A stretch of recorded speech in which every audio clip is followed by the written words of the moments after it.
si vous me donnez un visa de 10 ans, 4 ans aux États-Unis, je préfère travailler en Guinée. Parce que créer de l'emploi, ici il y a de l'argent, il y a du travail. La terre ne ment pas. Quand tu prends 100 millions, tu mets dans la terre, c'est pas assez. Tu peux avoir près de 500 millions. Donc vous voyez la différence. Donc investir et réussir au Fouta, c'est vraiment possible. J'ai fait 1,5 hectare d'aubergine. J'ai fait un financement de 36 millions. Après la récolte, j'ai eu 150 millions. Je me suis dit, ah mais pourquoi pas quitter le Togo définitivement. Et au Fouta, c'est une terre bénie et la terre répond très bien quand tu travailles bien. Ici, j'ai commencé la récolte avec tout le champ là, avec 50 sacs. 50 sacs. Maintenant, chaque 10 jours, je fais la récolte. Quand vous faites 50 sacs par la première récolte, la deuxième récolte, ça fait 200. La troisième récolte, ça fait 250, 300. Ça évolue. Jusqu'à vous finissez, lorsque la récolte prend fin, ça redescend encore. Oumar Diallo est un amoureux de la terre. Après avoir passé 22 ans au Togo, il décide de rentrer chez lui en Guinée. Il s'établit dans son Mamou natal. Le fondateur de Beltran Agricole se lance dans l'agriculture. Aujourd'hui, il a un vaste champ d'aubergines de 5 hectares et demi à Douné, à une trentaine de kilomètres de Mamou Centre. Diallo, je suis né en 1975 à Mamou. J'ai étudié mon école primaire à l'école primaire de Pétel, Mamou. J'ai fait le collège et le lycée. J'ai fait le bac 1 et le bac 2, j'ai échoué. Et je me suis dit, bon, comme j'ai échoué, j'ai vu mes grands frères en train de travailler, qui ont étudié, fini, n'ont pas eu de boulot. Je me suis lancé dans l'aventure. Je suis parti au Togo et j'ai commencé à faire le commerce au Togo. J'ai fait 22 ans au Togo. J'ai la nationalité togolaise, mes enfants ont la nationalité togolaise et ma femme aussi. Donc j'ai travaillé l'électronique au Togo pendant près de 22 ans.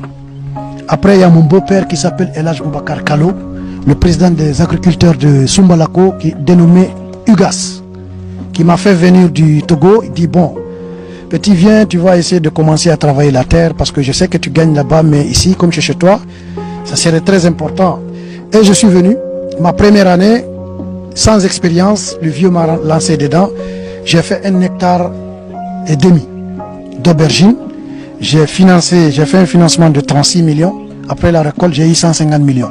Je me suis dit, ah mais pourquoi pas quitter le Togo définitivement et venir travailler chez moi dans ma Guinée natale, que je vois que je vais créer de l'emploi et puis je vais travailler ici. Parce que quand vous gagnez chez vous, c'est mieux que quand vous gagnez à l'étranger. Parce qu'au Togo, j'avais trop de taxes à payer. Je pouvais gagner près de 10 millions de francs CFA par mois, mais à la fin, il ne me restait que 2 millions. Il faut payer les taxes, l'électricité, les impôts, c'était très cher. Mais ici, je travaille et je fais vivre mes compatriotes aussi.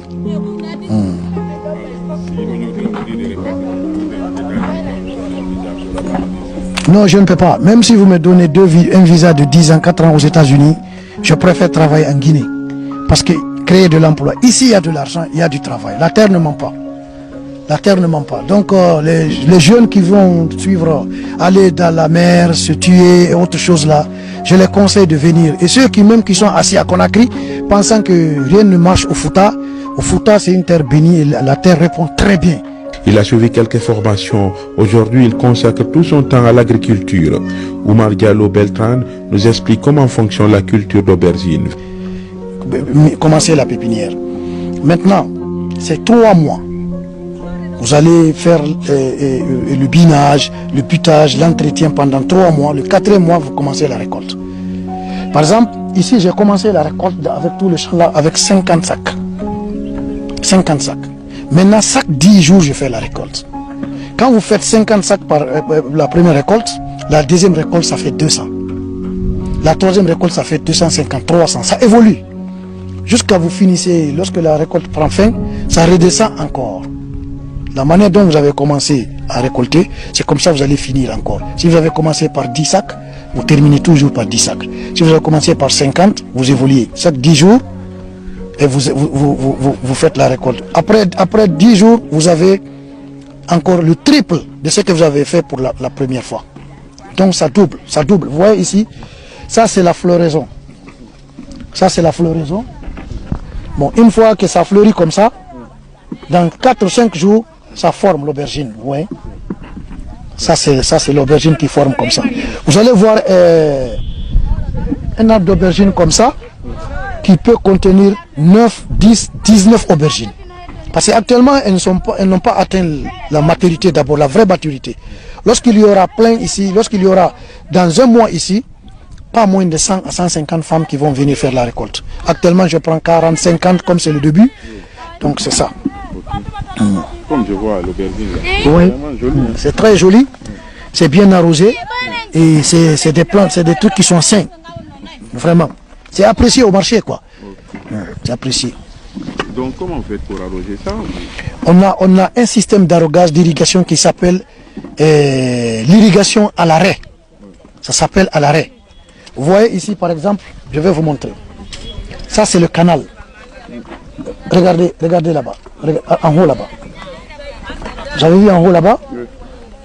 L'eau quitte déjà dans le tuyau sur la mer et sur, pardon, le fleuve Bafing. Parce que c'est le fleuve Bafing qui nous aide à arroser ici. Maintenant ça suit le canal là. Arrivé jusqu'ici, le type il a la roue, il ouvre ici. À chaque 10 jours, Oumar Diallo fait la récolte. Il nous parle de la commercialisation des produits récoltés. Bon, la commercialisation ici, quand je finis la récolte, j'ai des vendeuses à Conakry et à Sigiri. J'ai près de 4 femmes qui commercialisent à Conakry. Et à Sigiri aussi, j'en ai aussi des femmes là-bas. Donc ici, le sac, c'est-à-dire, il y a une convention entre les commerçantes là-bas qui vendent pour moi et moi. Je fais monter ça dans le camion, je leur renvoie le stock, arrivé là-bas, elles vendent ça. Maintenant, chaque sac, elles prennent 10 000 francs par sac. Par exemple, le transport d'ici Conakry coûte 20 000 francs par sac, la manutention 5 000, le transport 20 000, la manutention 5 000, et les 10 000, c'est pour la femme qui vend. Chaque sac. Si j'amène par exemple 300 sacs, la femme prend 10 000 fois 300. Et on enlève le transport dedans. Mais elles vendent ça au bout de 3 jours. Quelle que soit la quantité, au bout de 3 jours à Conakry, c'est fini. Je peux envoyer 2 camions à Conakry. Par exemple, quand le camion quitte ici aujourd'hui à 17h, 1h du matin, il est déjà à Conakry, à Matoto. Et là, on débarque ça à 6h. Maintenant, par exemple, demain, après-demain, c'est fini. Au-delà du profil qu'il tire de ses activités, Oumar Diallo emploie plus de 100 femmes. Elles viennent d'une dizaine de villages environnants.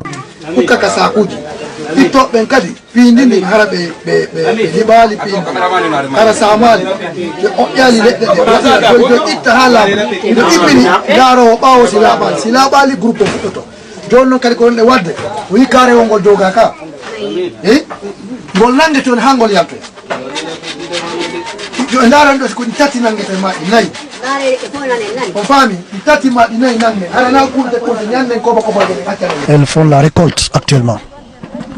Donc vous les mobilisez nombreuses? Oui, toujours on les mobilise. Aujourd'hui, elles ne sont pas nombreuses. Des fois, on fait 100 à 120 personnes pour la récolte et pour les autres travaux. Par exemple, aujourd'hui, c'est la récolte.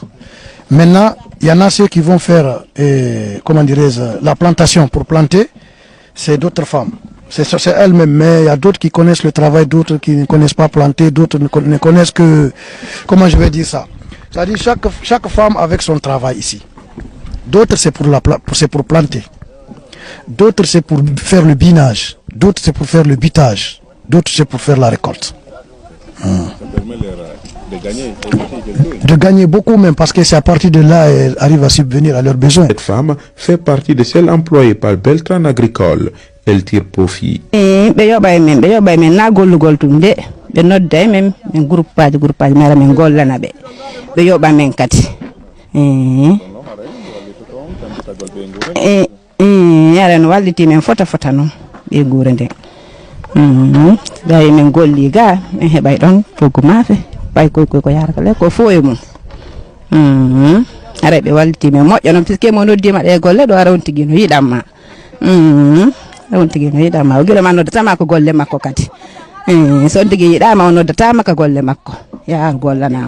Aujourd'hui, son business tourne en plein régime.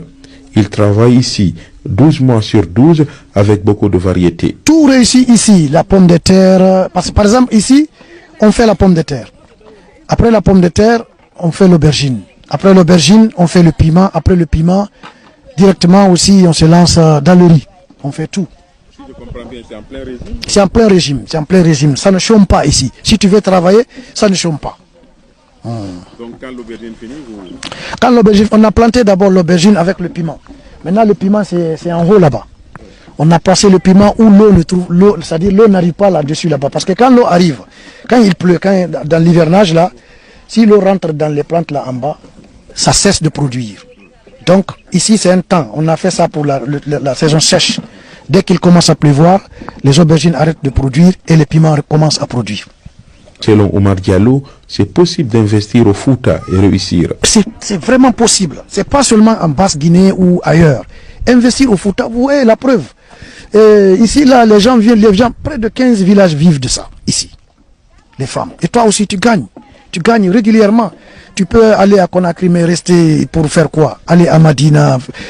Tu vas voir un commerçant, il est prêt à lever 500 millions, aller en Chine, acheter des articles et venir vendre.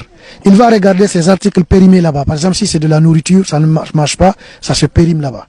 Maintenant, quand tu prends 100 millions, tu mets dans la terre là. Tu peux avoir près de 500 millions. Donc, vous voyez la différence. Donc, investir et réussir au Fouta, c'est vraiment possible. Le seul bémol, c'est le non-accompagnement de l'État. On a beaucoup de soucis. Par exemple, les tracteurs, il y en a un peu. Les prestataires de services viennent nous donner ça, nous louer ça. Mais par exemple, les laverdas, avec quoi on récolte le riz là. Tu vas voir dans tout Mamou, un seul laverda, ou deux. Regardez maintenant combien de champs, près de 150 hectares, ou 170 hectares à récolter avec deux laverdas. Il y a certains champs qui se gâtent comme ça. Les oiseaux viennent terminer le reste, manque d'équipement. On a besoin des motoculteurs, on a besoin des motopompes pour irriguer les champs, on a besoin des tracteurs et de la verda. Mais ça manque. Il faudrait que les autorités puissent nous appuyer pour qu'on puisse travailler, parce qu'on a la volonté de travailler. Monsieur, vous l'aurez compris, donc nous étions à Douné dans un champ donc d'aubergine avec Monsieur Diallo qui a tout abandonné à l'extérieur. Hein. Vous l'aurez compris, il a fait plus de 22 ans au Togo, il a même la nationalité togolaise, mais il a décidé enfin de rentrer chez lui, ici à Mamou, en se consacrant donc à la terre, donc en faisant de l'agriculture. Aujourd'hui, il dit, comme certains le disent, alhamdulillah, il a même dit que quand on lui donne un visa pour aller aux États-Unis, il préfère rester là, travailler. Mais ce qu'il faut souligner, c'est une véritable industrie, parce que là, il a réussi quand même à créer de l'emploi. C'est extrêmement important. Il y a une centaine de femmes qui vivent donc de ça quand ils viennent pour planter ou pour faire la récolte. Après, elles sont plutôt payées par Monsieur Diallo. Donc, c'est une véritable création d'emploi. Et l'autre message qu'il a voulu faire passer, oui, on peut investir au Fouta et réussir. Cela ne veut pas dire qu'on ne peut pas investir dans d'autres régions, parce qu'on entend souvent dire, non, moi j'ai fait ça à ma frère, c'est là-bas où ça réussit. Il dit, oui, au Fouta ici encore, on peut réussir, investir et réussir. Il nous a fait comprendre que ici, son business tourne en plein régime, parce qu'après l'aubergine, il plante le piment, après le piment, c'est le riz, la pomme de terre, donc il ne chôme pas. 12 mois sur 12, il est en train donc de travailler et d'en bénéficier. Donc c'est ce message qu'il a eu à lancer aux autres Guinéens.